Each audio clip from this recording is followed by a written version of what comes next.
Muy bien, ahora sí estamos en vivo, gracias a Dios. Hemos tenido unos pequeños problemas técnicos, queremos ofrecerle nuestras disculpas a nuestros hermanos y hermanas que nos están sintonizando a la distancia. Yo sé que hay muchas personas que sintonizan esta programación cada sábado de otros estados de esta nación y de otros países del mundo, donde llega esta señal de internet por las 3 plataformas que nosotros transmitimos: El Fuerte Clamor y El Heraldo del Tercer Ángel en YouTube y el Ministerio El Fuerte Clamor en Facebook. Hemos tenido unos problemas técnicos, así que les pedimos disculpas, por eso fue que no estaba saliendo el audio. Pero bien, en esta hora estamos aquí nuevamente congregados dándole las gracias al Señor por podernos permitir abrir su palabra. Así que les exhorto de que tengan sus Biblias a la mano. Muchos de ustedes traen sus libretas. Les exhorto de que tengan sus libretas a la mano. Y el versículo de introducción que se leyó en 1 de Pedro capítulo 2, versículo 9, tal vez un texto muy conocido, quizás usted lo ha leído anteriormente. Mas vosotros, dice el apóstol, sois linaje escogido, real sacerdocio. Fíjense que menciona la palabra sacerdocio, de ahí viene la palabra sacerdotes, nación santa, pueblo adquirido por Dios, para que anunciéis las virtudes de aquel que os llamó de las tinieblas a su luz admirable. O sea, nosotros hemos sido llamados a ser ¿qué? Un pueblo especial, un real sacerdocio, o sea, nación santa. Eso es lo que Dios espera de cada uno de nosotros. O sea, la norma que pone la palabra de Dios, no esta iglesia, porque eso tenemos que entenderlo bien, porque hay muchas personas que vienen a nuestra congregación y pasa un tiempo y se van. No las volvemos a ver y preguntamos qué pasó con este hermano o esta hermana. Y a veces muchos han dicho, es que esa iglesia tiene normas muy altas, ustedes son demasiado exigentes o muy estrictos.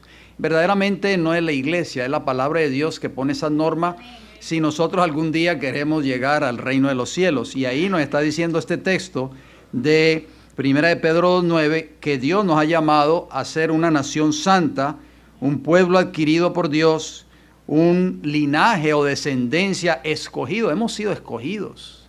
¿Se ha hecho usted alguna vez, ha pensado alguna vez en eso? La palabra de Dios dice que Dios nos escogió desde antes de la fundación del mundo. Qué maravilloso es Dios. O sea, antes de que usted y yo naciéramos en el vientre de nuestras madres, antes de que existiera inclusive este mundo, ya Dios estaba pensando en ti y en mí.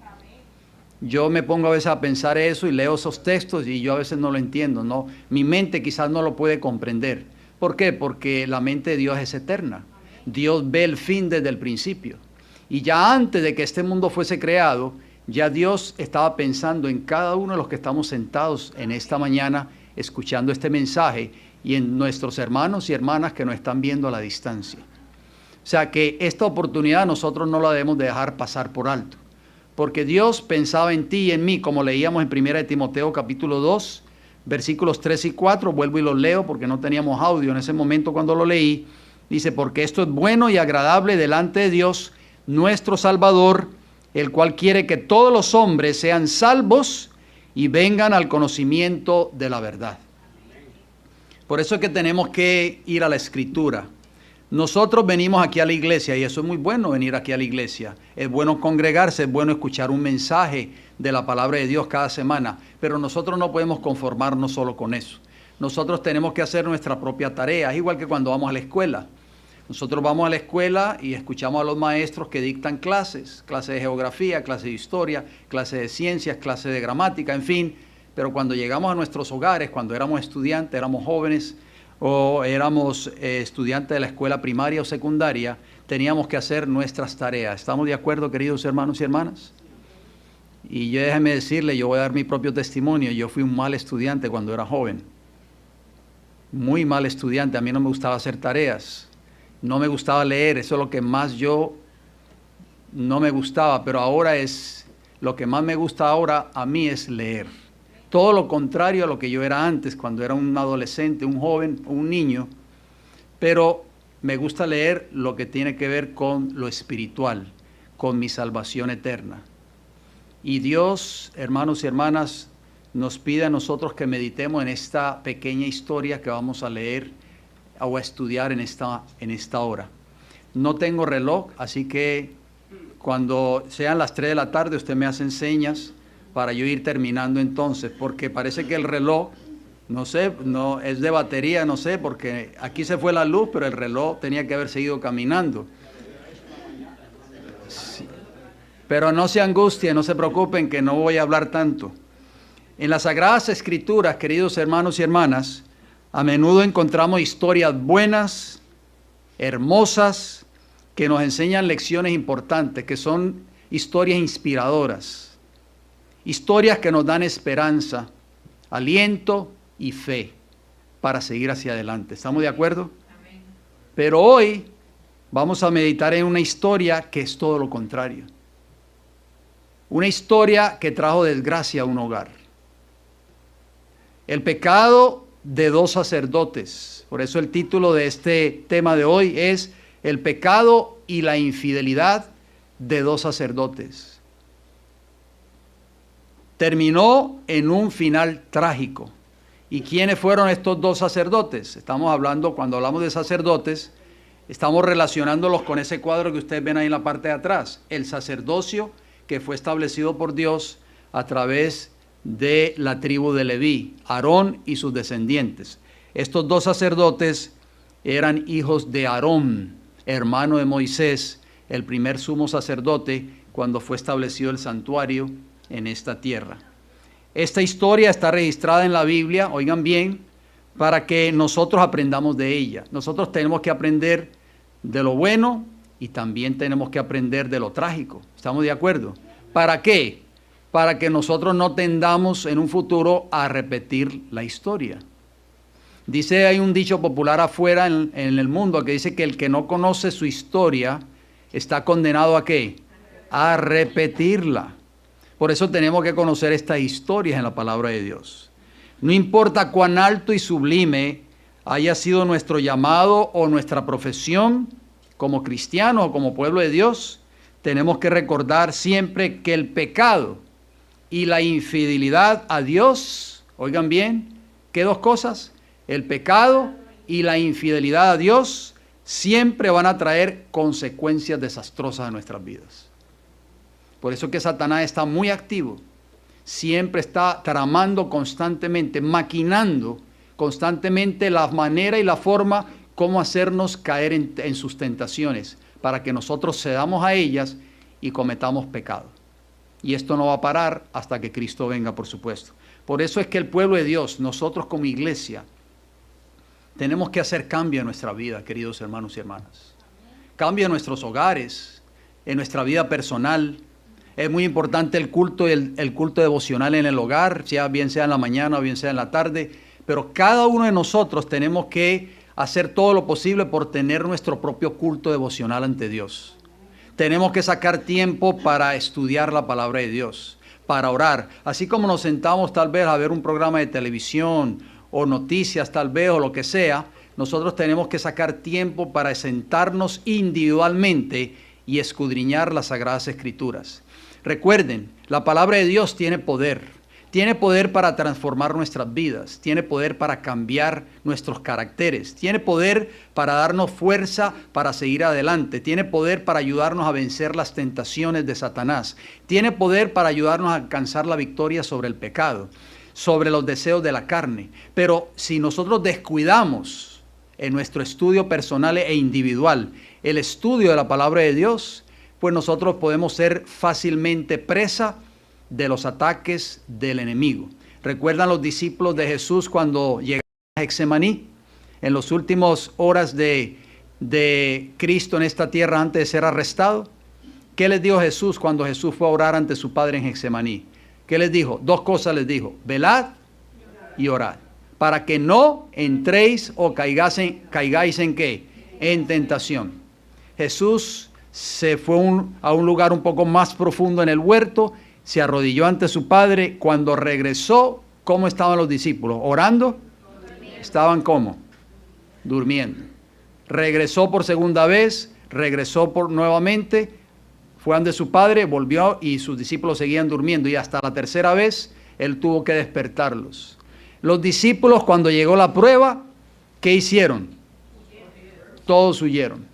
dejaron abandonado a Jesús allí en Getsemaní. Jesús fue arrestado por los alguaciles del templo, fue llevado ante Caifás, el sumo sacerdote en aquel entonces, fue juzgado digno de muerte, para aquellos que vieron el tema anoche, y así el día siguiente Jesús fue llevado ante la autoridad romana, el gobernador que se llamaba Poncio Pilato, y fue condenado a la cruz. ¿Dónde estaban sus discípulos? Hermanos, va a venir un tiempo de prueba, y es por eso que hoy nosotros necesitamos sacar fuerzas, y las fuerzas solamente las podemos obtener a través del estudio de su palabra. Venir aquí a la iglesia es importante, escuchar un mensaje de verdad es importante, pero no es suficiente.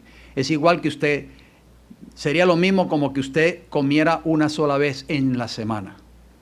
Yo estoy casi seguro que ninguno de los que estamos aquí comemos una sola vez por semana. Tenemos que comer diariamente, ¿verdad? Hay unos que comen 2 veces en el día, hay otros que comen 3 o tal vez hasta más. Pero tenemos que alimentarnos cada día de ese alimento físico para poder nutrir nuestros cuerpos y tener salud. Queridos hermanos y hermanas, ¿y la salud espiritual es menos importante? ¿Qué ustedes creen? Es mucho más importante que la comida física. ¿Se acuerdan cuando los discípulos regresaron de buscar alimentos cuando Jesús estaba hablando con la mujer de Samaria junto al pozo de Jacob? Cuando ellos regresaron, lo vieron que estaba hablando con una mujer y se quedaron sorprendidos. Y le dijeron, Señor, come, come. ¿Y qué les dijo Jesús? No, yo tengo una mejor comida que la que ustedes traen. Y entonces ellos se miraban los unos a los otros y preguntaban, esa historia está en Juan capítulo 4, y dice, ¿quién le habrá traído de comer? ¿De qué comida estaba hablando Jesús, hermanos y hermanas?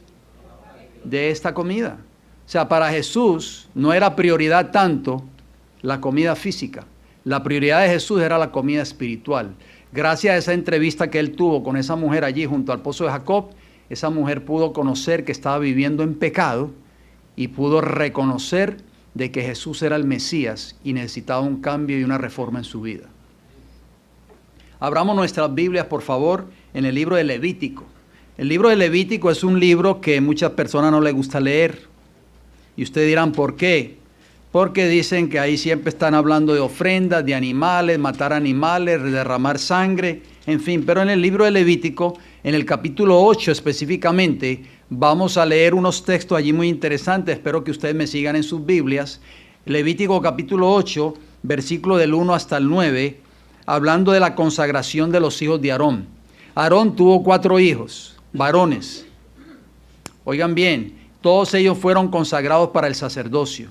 Recuerden que la tribu que Dios eligió para ser la tribu que iba a ser encargada del sacerdocio y encargada del santuario, Dios le dio esa bendición a la tribu de Leví. Y usted dirá, y usted se preguntará, ¿y por qué a la tribu de Leví? ¿Por qué no a otra tribu?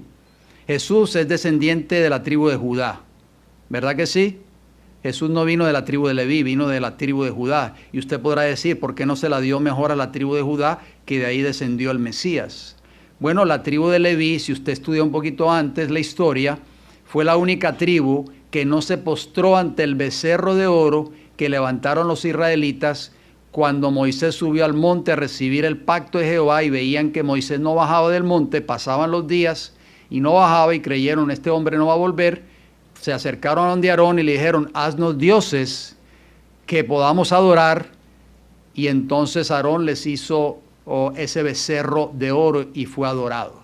La única tribu que no, eran 12 tribus, recuerden, representando a los 12 hijos de Jacob, la única tribu que no se postró y que no violó ese pacto fue la tribu de Leví. Por eso Dios le dio la bendición del sacerdocio a esa tribu de Leví. Las otras 11 tribus adoraron el becerro de oro junto al monte donde Dios bajó en su presencia con todo poder y gloria a dar la ley o el pacto al pueblo de Israel. Leamos por favor Levítico 8, versículo del 1 al 9. Habló Jehová a Moisés diciendo, toma a Aarón y a sus hijos con él, y las vestiduras, el aceite de la unción, el becerro de la expiación, los 2 carneros y el canastillo de los panes sin levadura, y reúne toda la congregación a la puerta del tabernáculo de reunión, o sea, a la puerta del santuario. Hizo pues Moisés como Jehová le mandó, y se reunió la congregación a la puerta del tabernáculo de reunión. Versículo 5. Y dijo Moisés a la congregación, esto es lo que Jehová ha mandado hacer. Entonces, dice, él sigue diciendo en la narración bíblica, entonces Moisés hizo acercarse a Aarón y a sus hijos, y los lavó con agua, y puso sobre él, o sea, sobre Aarón, la túnica y el ciño con el cinto. Le vistió después el manto, y puso sobre él el efod, y lo ciñó con el cinto del efod, y lo ajustó con él. Luego le puso encima el pectoral. Todo eso es simbólico, para nosotros lo vamos a estudiar en otra oportunidad, porque yo sé que usted estará diciendo, ¿y todo eso qué significa? Y puso dentro de él mismo los urim y tumim. Después puso la mitra sobre su cabeza, y sobre la mitra enfrente puso la lámina de oro, la diadema santa, como Jehová había mandado a Moisés. Estas vestiduras representan algo muy importante, lo vamos a estudiar con el favor del Señor, si Dios nos concede el don de la vida, en la serie que estamos estudiando, El Camino al Trono de Dios. Vamos a Levítico allí mismo, el capítulo 8, y leamos los versículos 12 y 13, por favor. Y derramó del aceite de la unción, o sea, Moisés, sobre la cabeza de Aarón, y lo ungió, ¿para qué? Para santificarlo. Esto es muy importante. ¿Se acuerda el texto que leímos de Primera de Pedro, capítulo 1, capítulo 2, versículo 9? Nosotros somos real sacerdocio, nación ¿qué? Santa. Esto no solamente tomó lugar solamente cuando Aarón y sus hijos. Nosotros hoy seguimos siendo ese real sacerdocio. Ya el sacerdocio arónico terminó cuando Cristo murió en la cruz del Calvario. El primer sumo sacerdote en esta tierra fue Aarón, de esa descendencia de la tribu de Leví.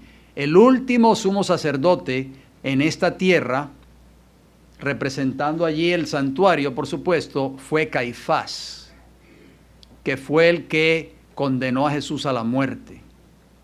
Cuando Jesús murió y dijo, consumado es, se rasgó el velo del templo de arriba a abajo.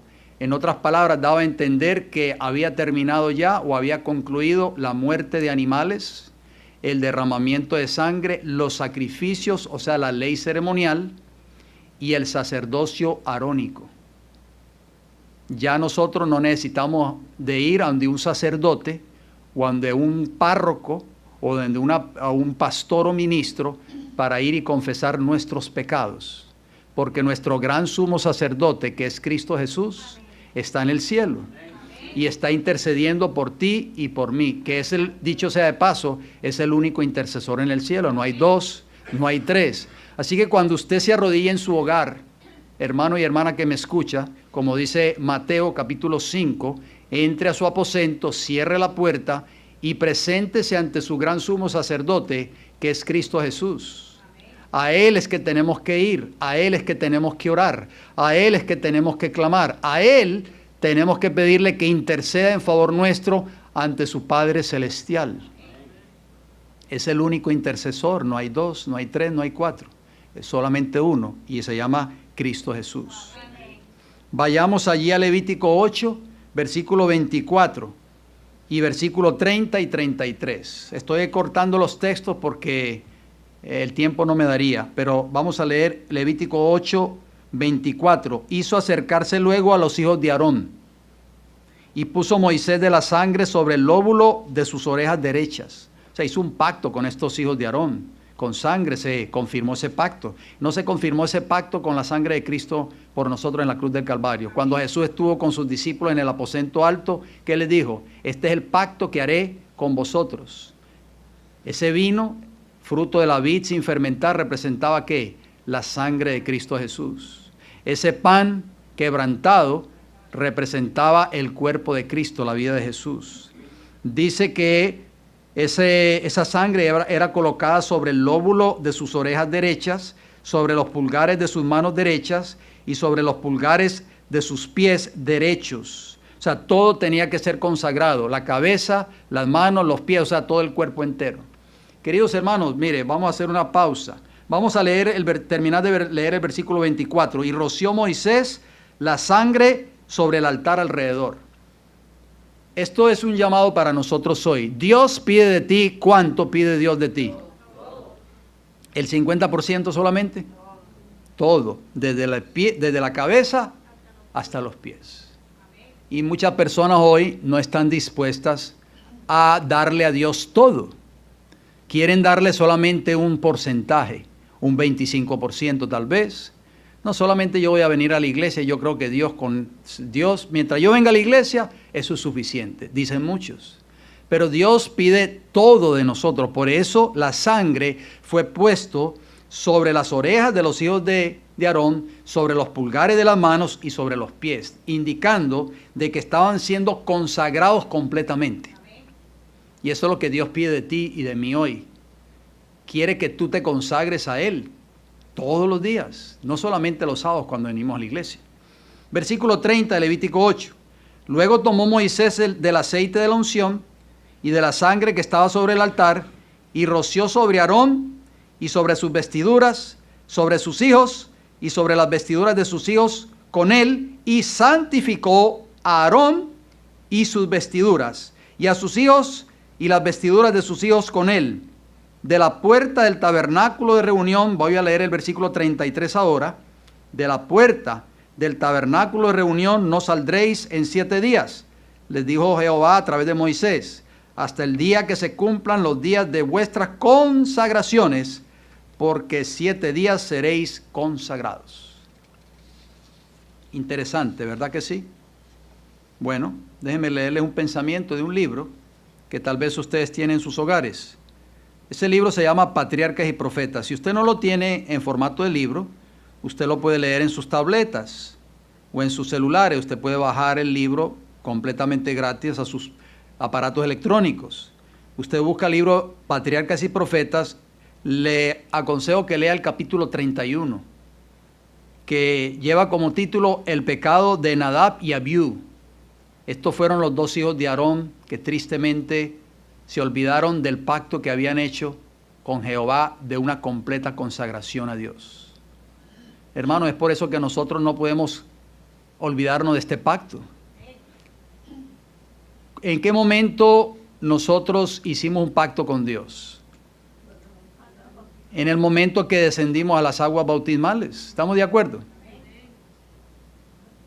Miren, hermanos, a mí me da mucha tristeza cuando yo hablo de esto, porque muchas de las personas que yo conocí cuando comencé en el Evangelio, hace prácticamente 40 años atrás, muchas de esas personas ya no están en el mensaje.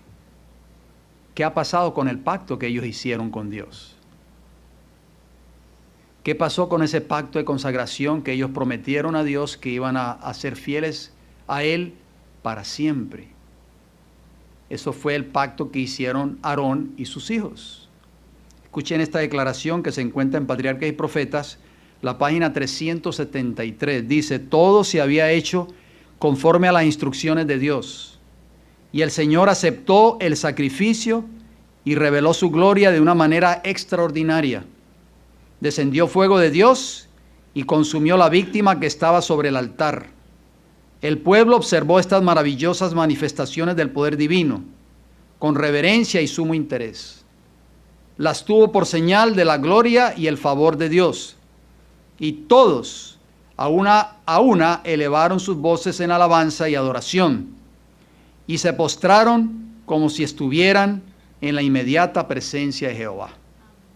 O sea, fue una ceremonia solemne. Y es muy importante porque cuando nosotros venimos aquí a este lugar cada semana, no venimos a cualquier lugar. Venimos ante la presencia de Jehová. Nunca se nos olvide eso, por favor.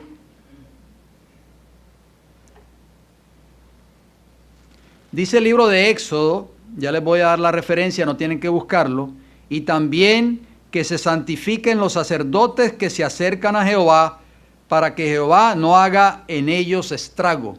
Eso está en Éxodo 19, 22. O sea, los sacerdotes tenían que estar consagrados cuando se acercaran ante la presencia de Jehová, cuando entraran al santuario a oficiar. Los únicos que podían entrar a este santuario eran los sacerdotes, o sea, los descendientes de la tribu de Leví, los hijos de Aarón y su descendencia. Nadie más podía entrar a este tabernáculo.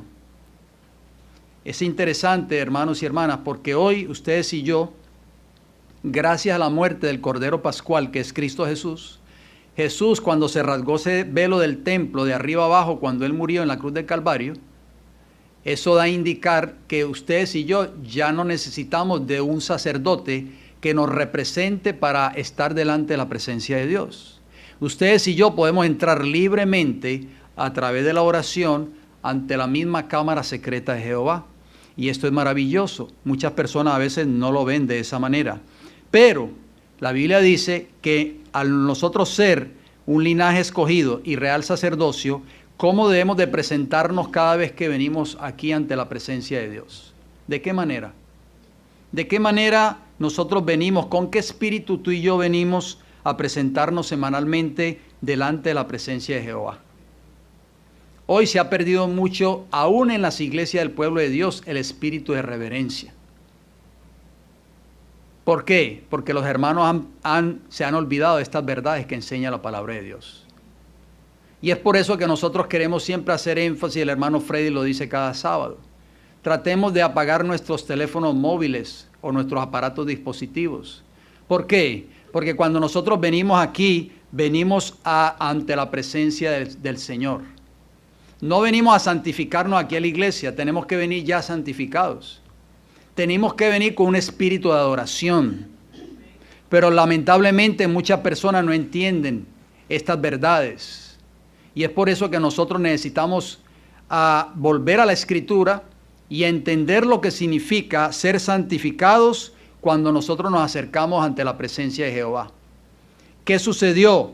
Bueno, Nadab y Abiú, dos de los hijos de Aarón, no cumplieron con ese pacto y vamos a ver lo que ocurrió. Por eso esta historia es una historia triste, lamentable. Trajo una tragedia al hogar o a la casa de Aarón, hermano de Moisés.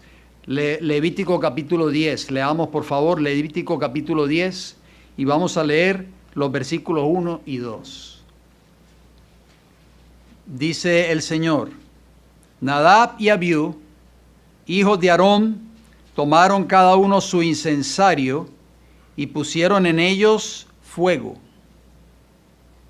sobre el cual pusieron ¿qué? Incienso. ¿Dónde había fuego y dónde había incienso? En el santuario. Dígame por favor, ya lo hemos estudiado. En el lugar santo, en el altar del incienso que estaba enfrente del velo que dividía el lugar santo del Santísimo. ¿Se acuerda que lo estudiamos hace un par de semanas atrás? Si usted no ha visto el tema, usted puede entrar a los canales y verlo, que hablamos acerca del altar del incienso. Entonces, ¿qué hicieron los hijos de Aarón? Cogieron fuego, pusieron incienso, pero noten lo que dice la segunda parte del versículo 1 de Levítico 10. Y ofrecieron delante de Jehová fuego, ¿qué? Extraño, que Él nunca les mandó. ¿Y qué sucedió como producto de eso? Ustedes van a decir, bueno, Dios es muy fuerte, muy estricto, muy demandante. Versículo 2, y salió fuego delante de Jehová, y los quemó, y murieron delante de Jehová. Quemados vivos. Que ese va a ser el destino final de los impíos en el tiempo del fin. Del cielo va a descender fuego y los va a devorar. Usted se preguntará, ¿por qué ocurrió esto? Porque desobedecieron el pacto que habían hecho anteriormente con Jehová. Y yo sé que usted también se está preguntando, ¿y por qué Jehová no actúa de la misma manera que actuaba en ese tiempo? Porque Dios quería un pueblo santo, un pueblo puro. Si usted va al libro de Levítico, al libro de Éxodo, leamos algo muy interesante, Éxodo 19. Cuando Dios sacó al pueblo de Israel de la cautividad de Egipto, recuerden que los israelitas vivieron por un periodo de 400 años en cautiverio, en un país pagano, en un imperio politeísta. Politeísta quiere decir que adoraban muchos dioses. La religión egipcia no creían en el verdadero Dios. Los israelitas estaban acostumbrados ya a ese estilo de vida. Es igual que ustedes y yo, cuando conocemos el Evangelio, cuando antes de conocer el Evangelio, ¿dónde estábamos? Estábamos en el mundo. Practicábamos otro estilo de vida. ¿Estamos de acuerdo, queridos hermanos y hermanas? Y a veces se nos hace muy difícil abandonar ese viejo estilo de vida, porque la palabra de Dios nos enseña todo lo contrario a lo que nosotros antes hacíamos. Y esa fue exactamente la vida del pueblo de Israel. Por eso ellos cometieron tantas rebeliones, se rebelaron tantas veces contra Jehová en el desierto, y por eso Dios los castigó y tuvieron que peregrinar en el desierto por ¿cuántos años? 40 años. Podían haber llegado en menos tiempo, en menos de quizás semanas o un poco más de un mes a la tierra prometida y entrar a ella, pero les tardó llegar a esa tierra prometida 40 años. Y solamente, oigan bien, la Biblia así lo dice, solamente de esa multitud original que salió de Egipto, de esa multitud, esa gran multitud que era más de 1 millón de personas, de esa multitud solamente entraron dos. El resto de los que salieron de Egipto por su rebelión y por su pecado murieron en el desierto. Los únicos que entraron a la tierra prometida, aparte de esos dos, fueron los descendientes de esos que salieron de Egipto. ¿Y quiénes fueron los que entraron? Josué y Caleb. Ni siquiera Moisés pudo entrar, porque al final deshonró el nombre de Jehová. Tristemente, queridos hermanos y hermanas. O sea, Dios no ha cambiado. ¿Ustedes creen que Dios ha cambiado? Nosotros a veces jugamos con nuestra salvación, o podemos jugar con nuestra salvación. Creemos que Dios no toma en cuenta ciertos pecados que a veces nosotros creemos que son insignificantes. Dios toma en cuenta eso, y esos pecados nos van a confrontar en el día del juicio. ¿Por qué Dios no actúa de la misma manera que actuaba en ese tiempo? Vamos a leerlo en Éxodo 19. Mire lo que dice los versículos 4 y 5. Vosotros visteis lo que hice a los egipcios, y cómo os tomé sobre alas de águilas, y os he traído a mí, símbolo de salvación. Eso es lo que quiere decir las alas de águila. Ahora, pues, si diereis oído a mi voz, y guardareis mi pacto, vosotros seréis ¿qué? Mi especial tesoro sobre todos los pueblos, porque mía es toda la tierra. Entonces noten lo que dice el versículo 6, prestemos atención, estoy leyendo Éxodo 19. Y vosotros me seréis un reino de sacerdotes. Nuevamente aparece la palabra sacerdotes, sacerdocio. Y gente que santa. Estas son las palabras que dirás a los hijos de Israel. O sea, ¿qué Dios deseaba para Israel? Una nación, un pueblo santo. Por eso cuando se presentaban estas cosas, como vemos en el caso de los hijos de Aarón, que lo acabamos de leer en Levítico 10, 1 y 2, Dios tomaba cartas en el asunto inmediatamente. Y usted dirá, ¿y ahora por qué Dios no actúa de esa manera? ¿No creen que es misericordioso nuestro Dios? ¿Cuántos de nosotros le hemos fallado al Señor en el pasado? Yo soy el primero. Yo soy el primero en levantar la mano. Entonces, ¿por qué Dios no actuó en el pasado conmigo de la manera que actuó con los hijos de Aarón? Porque Jesús está intercediendo por ti y por mí en el santuario celestial. Por su misericordia, hermanos y hermanas. Por eso estas lecciones están aquí, para que nosotros las leamos, las entendamos y las llevemos a la práctica. Leo nuevamente esta cita del libro Patriarcas y Profetas. Página 373 dice: pero poco tiempo después cayó una calamidad repentina y terrible sobre la familia del sumo sacerdote. A la hora del culto, cuando las oraciones y las alabanzas del pueblo ascendían a Dios, 2 de los hijos de Aarón tomaron cada uno su incensario y quemaron incienso para que ascendiera como agradable perfume ante el Señor, pero violaron las órdenes de Dios usando fuego extraño.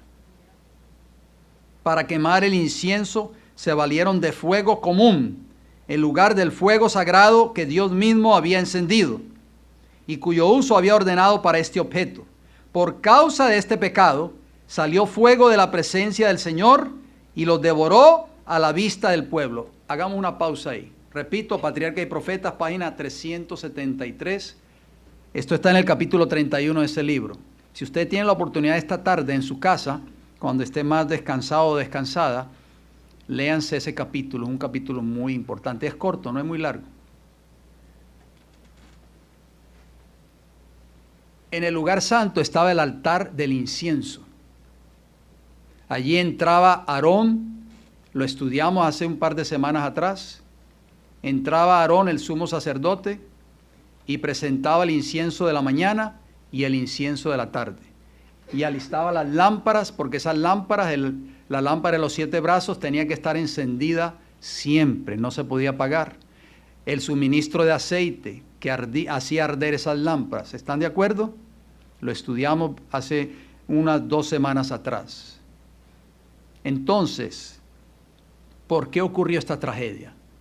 ¿Qué representa ese incienso? ¿Recuerdan algunos de los que estuvimos aquí? A ver si son buenos estudiantes. Hermana Eunice, ¿usted se acuerda? ¿Qué representaba ese incienso? ¿La qué? La justicia de Cristo. Para que tú y yo algún día no seamos consumidos por la ira de Dios, tenemos que estar cubiertos ¿con qué? Con el manto de la justicia de Cristo. Vamos al libro de Juan, rapidito. Juan capítulo 10. Juan capítulo 10. Jesús narra allí la parábola del redil o la parábola del pastor. Todos nosotros hemos leído esa historia.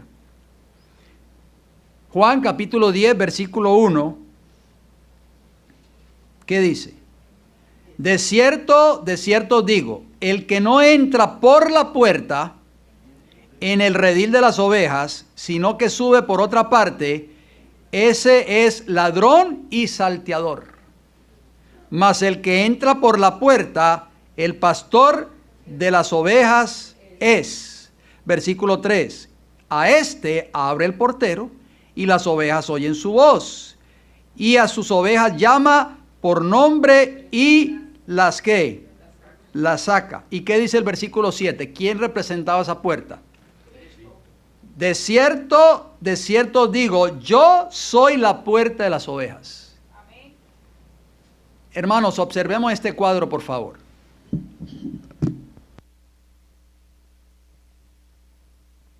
Veamos este cuadro, por favor. Yo sé que no tengo el cuadro cerca de ustedes, pero aquí ustedes ven este tabernáculo. Este tabernáculo solamente tenía una puerta de acceso. No había una puerta trasera, no había una puerta por los costados. Y usted dirá, ¿por qué? ¿Por qué solo una puerta? Porque solamente hay un Salvador. Solamente hay un intercesor en el cielo por ustedes y por mí, que es Cristo Jesús. Entonces, para usted poder tener acceso al patio o al atrio y también al santuario, tenía que entrar por esa puerta, que es Cristo Jesús. Jesús dijo, el que trate de entrar por otro lugar o querer saltar la valla, es que es ladrón y salteador. ¿Qué significa eso? ¿Qué quiso decir Jesús con esas palabras? Muchos hoy están tratando de buscar su salvación por otros medios. Nuestra salvación solamente se encuentra ¿en quién? En Cristo Jesús. Hoy se oyen desde los púlpitos del pueblo profeso de Dios que dicen la salvación se encuentra en la iglesia, por ejemplo, por así decirlo. El que se sale de la iglesia está perdido. Ese no es el mensaje que Dios enseña en su palabra. La salvación solamente se encuentra ¿en quién? En Cristo Jesús. La justicia de Cristo Jesús, su carácter, su vida, es lo único que te va a dar entrada a ti y a mí al reino de los cielos. Otros están buscando la salvación a través de la adoración a los santos, a través de la adoración a María, a través de la adoración a un muerto, o en fin, o a cualquier otro, o a través de cualquier otro medio. Pero Jesús dijo claramente, yo soy el pastor de las ovejas. El que entra por otra forma, el que trata de buscar su salvación por otros medios, es que es ladrón y salteador. Por eso, cuando los hijos de Aarón se acercaron ante la presencia de Dios allí en el santuario y trataron de ofrecer ese fuego extraño, o sea, no usaron lo que Dios había provisto para ser usado, ese incienso aromático escogido por Dios que representaba la justicia de Cristo, fueron devorados por las llamas de la gloria de Dios. Mis hermanos y hermanas, yo lo he dicho muchas veces a través de estos estudios y no me voy a cansar de decirlo. Cuando los redimidos estén entrando por las puertas de la ciudad de Jerusalén, Jesús no lo va a parar a usted y le va a preguntar: ¿usted qué religión usted era? Oh, Señor, yo adventista el séptimo día por 70 años y nunca me aparté de la iglesia. Oh, magnífico, entra. Eso es un récord, entre. El próximo. Hermanos, lo único que nos va a dar la entrada al reino de los cielos es la justicia de Cristo Jesús. Por eso Juan ve a esos redimidos frente al trono de Dios. Leamos por favor Apocalipsis capítulo 7. Apocalipsis capítulo 7, por favor, si son tan amables. Noten bien lo que dice Apocalipsis capítulo 7. Hermosos textos, yo sé que usted los ha leído muchas veces. Apocalipsis 7, Juan vio esa multitud. Dice el versículo 9, después de esto miré, y he aquí una gran multitud, la cual nadie podía contar, de todas naciones y tribus y pueblos y lenguas, que estaban delante del trono y en la presencia del Cordero, vestidos de ropas blancas y con palmas en las manos. ¿Cómo eran esas vestiduras? Blancas. Representa la justicia inmaculada de Cristo Jesús. ¿Estaban manchadas esas vestiduras? No. Así los ve Juan delante del trono de Dios. Vayamos a Apocalipsis capítulo 3, por favor. Apocalipsis capítulo 3, versículo 5. Noten bien, para que ustedes y yo un día podamos ser vestidos de esas vestiduras blancas, tenemos que vencer. Vencer en el nombre de Cristo. Usted y yo no podemos vencer por nuestras propias fuerzas. ¿Cuántas veces usted ha tratado de vencer las tentaciones, el pecado, la mundanalidad, los deseos de la carne y ha fracasado? Yo he fracasado muchas veces. Hasta que me di cuenta de que el único que me puede dar la fortaleza para vencer es Cristo Jesús. Es la justicia de Cristo Jesús. Y lo hemos explicado muchas veces. ¿Qué es la justicia de Cristo Jesús? Es la vida de Cristo Jesús en tu vida. Pablo vivió esa experiencia. En Gálatas 2:20, la vamos a leer a continuación, pero leamos Apocalipsis 3, versículo 5. Mire lo que Jesús le dice a la iglesia de Sardis. El que venciere será vestido de vestiduras ¿qué? Blancas. Y no borraré su nombre del libro de la vida. Y confesaré su nombre delante de mi Padre y delante de sus ángeles. ¿Por qué? Porque cuando tú y yo nos presentemos delante de Dios en el día del juicio, tenemos que estar vestidos con esa vestidura de Cristo. La justicia de Cristo. Y es por eso que no vamos a ser borrados del libro de la vida, ni mucho menos arrojados al lago de fuego y azufre, como dice el libro Apocalipsis. Eso fue lo que provocó la muerte de los hijos de Aarón. Ellos quisieron establecer su propio ¿qué? Su propio culto y su propio estilo de vida. No es lo que yo crea, querido hermano y hermana, no es lo que yo piense. El pastor es muy exigente, el pastor es muy fuerte. Es lo que Dios enseña en su palabra. Es lo que Dios pide de ti y de mí hoy. Gálatas capítulo 2 y el versículo 20. ¿Qué nos dice? Gálatas está después de Corintios. Gálatas capítulo 2, versículo 20. Pablo dijo: con Cristo estoy juntamente crucificado. ¿Qué tenemos que crucificar tú y yo hoy? ¿Qué más? El yo, el carácter cubano, dominicano, puertorriqueño, colombiano, salvadoreño, ecuatoriano, peruano, bueno, toda la lista, ¿verdad? Ese carácter que nosotros tenemos que crucificarlo. La carne, o sea, los deseos concupiscentes, el mundo. Pablo dijo: yo estoy crucificado y ya no vivo yo, mas vive Cristo en mí. Y lo que ahora vivo en la carne, lo vivo en la fe del Hijo de Dios, el cual me amó y se entregó a sí mismo por mí. O sea, ¿qué Pablo está queriendo enseñar aquí en este texto? Pablo está queriendo enseñar de que él ya ha estado viviendo ahora la vida de Jesús. Antes de Pablo ser Pablo, ¿quién era? Saulo de Tarso. ¿Era un incrédulo? ¿Era un ateo? Dígame por favor, ¿sí o no? ¿Qué era Saulo? Era un fiel, supuestamente, entre paréntesis, era un fiel servidor de Dios. Y él creía que la obra que él estaba haciendo, persiguiendo a los cristianos, entregándolos a las autoridades judaicas, encarcelándolos, azotándolos en las sinagogas, dando el visto bueno para que los mataran, él creía que estaba haciendo la obra de Dios. Era un judío, era fariseo, era muy estricto en la obediencia a la ley de Dios, guardaba el sábado, creía en la ley de Dios, creía en los profetas, en Moisés, creía en las escrituras, pero estaba haciendo la obra equivocada. Lo mismo que hicieron los hijos de Aarón.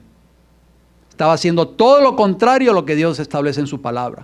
O sea, Saulo creía que lo que él estaba haciendo era lo correcto. Y esa es la actitud de muchos hoy dentro del pueblo de Dios, lamentablemente. Vienen a sus iglesias cada semana o cada vez que hay un culto y creen que lo que están haciendo es lo que Dios es lo correcto según su propia opinión. Pero nosotros no podemos dejarnos llevar por nuestras opiniones. Tenemos que ir a la palabra de Dios. Tenemos que decirle, Señor, revélame tu voluntad para mi vida a través de tu palabra, para yo empezar a hacer lo que a ti te agrada. Vayamos al libro de Juan, acompáñenme por favor si son tan amables. El libro de Juan nos dice algo muy interesante. Juan capítulo 6. Mire las palabras que Jesús dijo que fueron mal interpretadas por los judíos, porque los judíos creían que el hombre estaba hablando de comer carne humana. Por supuesto, Jesús no estaba hablando de comer carne humana, estaba hablando en términos espirituales. Jesús dijo en Juan capítulo 6, versículo 53, de cierto os digo, si no coméis la carne del Hijo del Hombre y bebéis su sangre, no tenéis vida en vosotros. ¿Qué hace? Bueno, aquí hay personas que saben de salud. La prima de nuestra hermana Digna conoce mucho de salud, está en la rama de salud allá en su país. ¿Qué hace el alimento que usted y yo consumimos? Por supuesto, si es buen alimento, si es comida chatarra, obviamente nos va a traer muchos problemas de salud, muchas enfermedades. ¿Estamos de acuerdo? Pero el alimento, el papel del alimento es nutrir nuestro organismo. O sea, nosotros somos lo que comemos, en otras palabras. Si nosotros disfrutamos de buena salud, es gracias a que nosotros nos estamos alimentando bien. O sea, al nosotros comer ese alimento cotidiano, diario, en nuestros hogares, estamos nutriendo nuestros cuerpos. Y ese buen alimento se convierte ¿en qué? En buena sangre. Y por el torrente sanguíneo, ¿qué va a correr? ¿Sangre pura o sangre impura? La sangre impura va a traer enfermedades. La sangre pura va a traer buena salud. Cuando tú y yo comemos la carne del Hijo de Dios y bebemos su sangre, estamos comiendo ¿qué cosa? Su vida, hermanos y hermanas. ¿Aquí hay vida o no hay vida en este libro? Aquí está la vida de Cristo. Y cuando tú y yo comemos ese alimento, cuando un bebé nace, yo he visto crecer a mi nietecita desde el día que nació y hoy no lo puedo creer. Pesa ya más que yo, prácticamente. Pero yo he visto a esa bebé desde que nació y como el alimento materno al principio, la leche materna, y después ya el alimento físico, empieza a hacer que ese niño vaya creciendo y desarrollándose. O sea, el alimento que nosotros consumimos puede producir ese crecimiento y esa salud. De esa misma manera, la palabra de Dios crea en nosotros esa salud espiritual. El que no come mi carne, el que come mi carne y bebe mi sangre, dice el versículo 54 de Juan 6, tiene vida eterna y yo le resucitaré en el día postrero. O sea, lo que nos va a dar entrada al reino de los cielos un día y lo que nos va a dar la vida eterna es la vida de Cristo Jesús, que es igual a la justicia de Cristo. Entonces, queridos hermanos y hermanas, Independientemente si usted es adventista del séptimo día o de cualquier otra denominación cristiana. Independientemente si usted viene a los cultos cada semana. Si ustedes y yo no estamos viviendo la vida de Cristo, no estamos vestidos de la justicia de Cristo. Y si nosotros no estamos vestidos de la justicia de Cristo, pues cuando seamos juzgados en el tiempo final, tristemente vamos a ser devorados por la ira de Dios. Así como sucedió con los hijos de Aarón, Nadab y Abiú.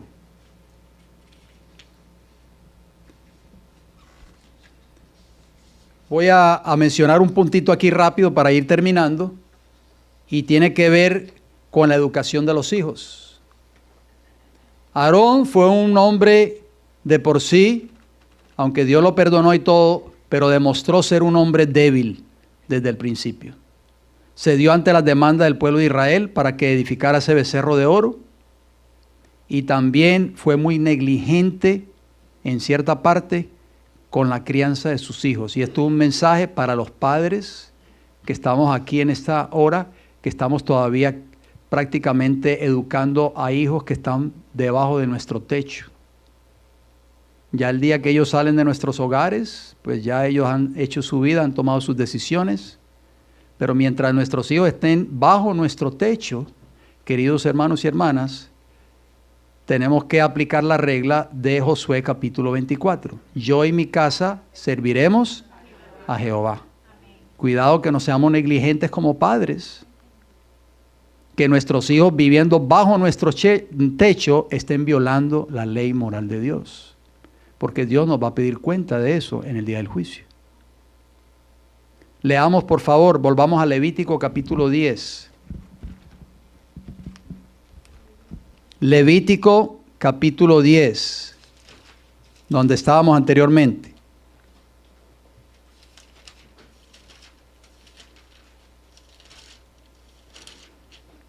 Y vamos a leer el versículo 3. Con esto vamos a ir terminando. Levítico 10, versículo 3, ¿qué nos dice? Entonces dijo Moisés a Aarón: esto es lo que habló Jehová. No lo digo yo, Aarón, no te enojes conmigo. Esto lo habló Jehová. Muchos hoy se enojan con el pastor de la iglesia y es por eso que muchos no vuelven. Pero no se enoje con el pastor de la iglesia ni con los líderes. Enójese con Jehová. Esto es lo que dijo. Entonces dijo Moisés a Aarón: esto es lo que habló Jehová diciendo: en los que a mí se acercan me santificaré, y en presencia de todo el pueblo seré glorificado. ¿Y qué dice la última parte del versículo? Y Aarón cayó. ¿Por qué cayó Aarón? Porque reconoció que por su negligencia como padre había prácticamente edificado el destino de sus dos hijos, Nadab y Abiú. No pudo decir absolutamente nada. ¿Por qué Aarón no protestó? Porque él reconoció, queridos hermanos y hermanas, que había hecho mal. Escuchen este pensamiento, por favor. En su juventud, Nadab y Abiú no fueron educados para que desarrollaran hábitos de dominio propio. Oigan bien, esto es un llamado para los padres o las madres que están aquí presentes. La disposición indulgente. ¿Qué significa la palabra indulgente? Aarón fue una persona indulgente. ¿Qué entiende usted por la palabra indulgente? Inclinado a perdonar y disimular los yerros o a conceder gracias. O sea, hay padres negligentes. No estoy diciendo que aquí hay padres negligentes, estoy hablando en términos generales. Hay padres negligentes que le dejan pasar por alto las transgresiones a sus hijos. Queridos hermanos, tenemos que poner cartas en el asunto, tomar cartas en el asunto. Si tu hijo o tu hija vive bajo tu mismo techo, tú no puedes ser un padre o una madre negligente. ¿Sabes eso? Porque si tu hijo, aunque no venga a la iglesia, pero se quedan en la casa violando el sábado, y tú no dices absolutamente nada, por miedo tal vez, o porque el niño o la niña se va de la casa, pues eres un padre o una madre negligente. Y eso fue lo que le pasó a Aarón. Por eso esta historia está allí. La disposición indulgente del padre, su falta de firmeza en lo recto. Oigan bien, estos rasgos de carácter no los tenía Aarón. Falta de firmeza en lo recto lo habían llevado a descuidar la disciplina de sus hijos. Les había permitido seguir sus propias inclinaciones. No, pobrecito, déjelo ahí. Total, él no va a la iglesia, él no es nada. No. Mientras viva bajo tu techo, él tiene que seguir las reglas establecidas si tú sirves a Jehová. Yo y mi casa serviremos ¿a quién? A Jehová. Tu hogar es un hogar dedicado al Señor. ¿Ha sido consagrado al Señor tu hogar, querido hermano y hermana? Tus hijos tienen que vivir de acuerdo a esas normas establecidas en la palabra de Dios. ¿Qué sigue diciendo esta cita? Los hábitos de complacencia propia, practicados durante mucho tiempo, los dominaban de tal manera que ni la responsabilidad del cargo más sagrado tenía poder para romperlos. Estos jóvenes desarrollaron hábitos ¿de qué? De complacencia propia. Todo lo que le pedían a sus padres se lo daban. No se les había enseñado a respetar la autoridad de su padre. Y por eso no comprendían la necesidad de ser fieles en su obediencia a los requisitos de Dios. La indulgencia equivocada de Aarón respecto a sus hijos los preparó para que fueran objeto del castigo divino. Terrible esto. Entonces, ¿quién fue el culpable principal de que estos dos hijos fueran muertos por Jehová? Su papá, hermanos y hermanas. Por eso es que Dios va a pedir cuenta a los padres y a las madres que fueron indulgentes con sus hijos, si su hogar, por supuesto, fue un hogar cristiano.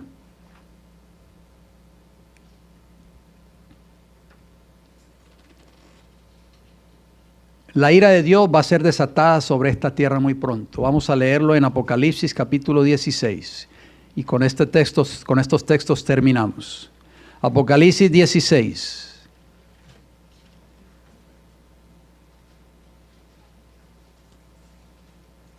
Versículo 1. ¿Qué nos dice la palabra del Señor? Y oí una gran voz que decía desde el templo a los 7 ángeles. ¿Desde dónde? Desde el templo. Cuando se cierre la gracia, cuando se diga en el templo, hecho está, ¿qué dice la palabra del Señor? Desde el templo los 7 ángeles, id y derramad sobre la tierra las 7 copas de la ira de Dios. O sea, las 7 postreras plagas que van a caer sobre este mundo impío. ¿Cuándo va a tomar lugar eso? Lo dice el versículo 17 de ese mismo capítulo. El 7º ángel derramó su copa por el aire y salió una gran voz del templo, del cielo, del trono diciendo, hecho está. Ahí se cierra la gracia para el mundo. Ahí ya no habrá más oportunidad de salvación. Ahí van a gritar todos aquellos que no se quisieron arrepentir. Señor, Señor, ahora sí creo. Señor, Señor, perdóname. Ahora sí yo me voy a entregar a ti. Va a ser demasiado tarde. Y la ira de Dios va a ser derramada. Lo único que nos va a cubrir de esa ira de Dios cuando sea derramada sobre esta tierra, ¿qué va a ser? La justicia de Cristo en nosotros. Como lo estudiamos en el tema de anoche, no sé si algunos de ustedes lo vieron, lo único que cubrió a los israelitas de esas plagas que cayeron en Egipto, y sobre todo la última plaga, la muerte de los primogénitos, fue la sangre sobre el dintel y los postes de las puertas. Porque la sangre de Cristo Jesús hace 3 cosas en tu vida y en mi vida. Nos perdona, nos limpia y nos lava de todos nuestros pecados. ¿Por qué no venimos a Jesús hoy y le pedimos en oración que nos limpie de todos nuestros pecados? Que nos vista con su manto de justicia, para que cuando la ira de Dios sea desatada sobre esta tierra, nosotros seamos cubiertos por la sangre del Cordero. Hermano Freddy, dispose por favor para tener un himno final.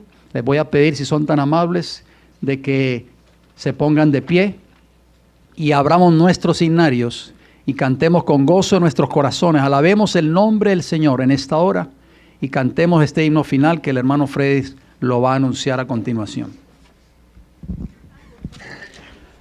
Vamos a buscar en el 267.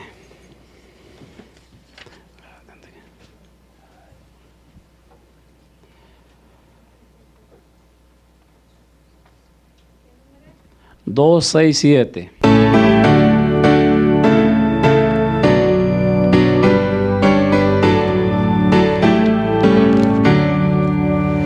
Mi espíritu, alma y cuerpo, mi ser, mi vida entera, cual viva santa ofrenda, te entrego a ti, mi Dios.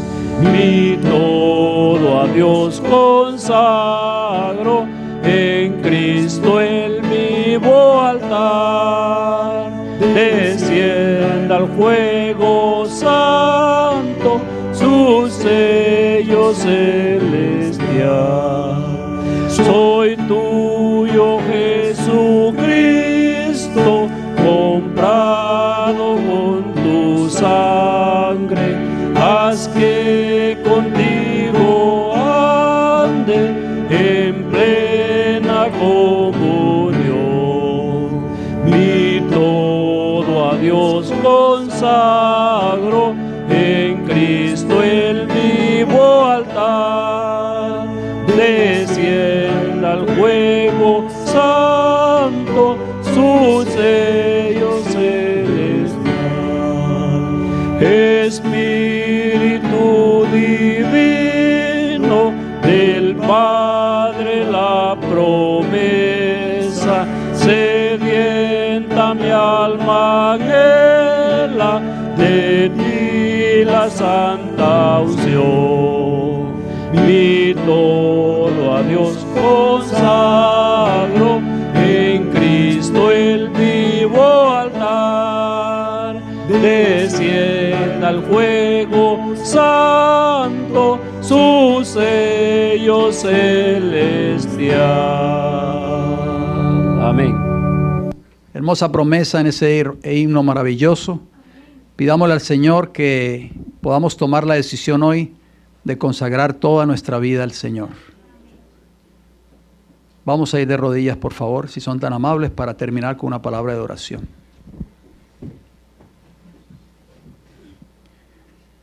Padre Celestial, al meditar en esta historia de los dos hijos de Aarón, Nadab y Abiú,